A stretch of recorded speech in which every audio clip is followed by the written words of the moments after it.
My husband called me sensitive until I learned something crazier about him. My favorite flowers got violated, but things only kept going downhill from there. I'm a florist for a local shop, and I have a large garden at my own home filled with the most magnificent arrangement of flowers. I've taken great care of each plant, and over the years, it has made our house stand out the most in the neighborhood. So when I saw that someone had gone in and plucked several flowers from the ground and bushes, I was incredibly saddened, and instead of comforting me, my husband told me not to get upset since I'm a florist and I could easily regrow it all.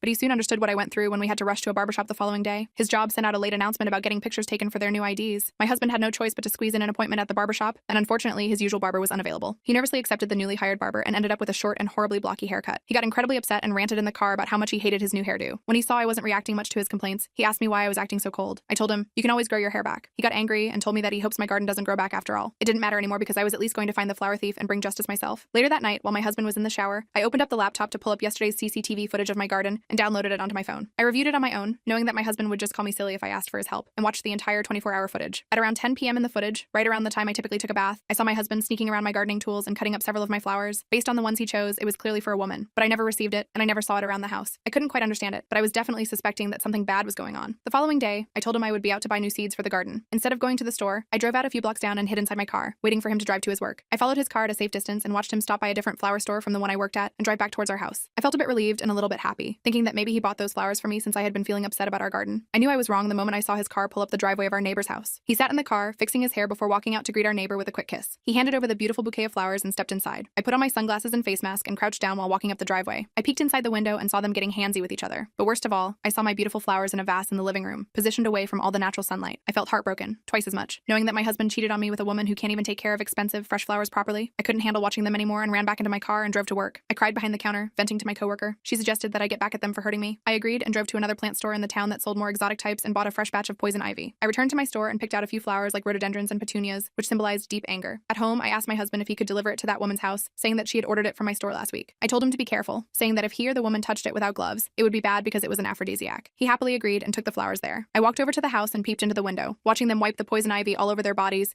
thinking that it would spice things up. I laughed and went home before I got caught. In the evening, a rash started to form all over my husband's body. I acted surprised and devastated that he now clearly used the plant to have an affair with the neighbor. I kicked him out of the house with nothing but his clothes and phone and watched him enter the neighbor's house. I made sure to film him going over to the neighbor's house as additional evidence for when I file for divorce. At least with him out of my life, I can find someone else who respects my garden the way I do.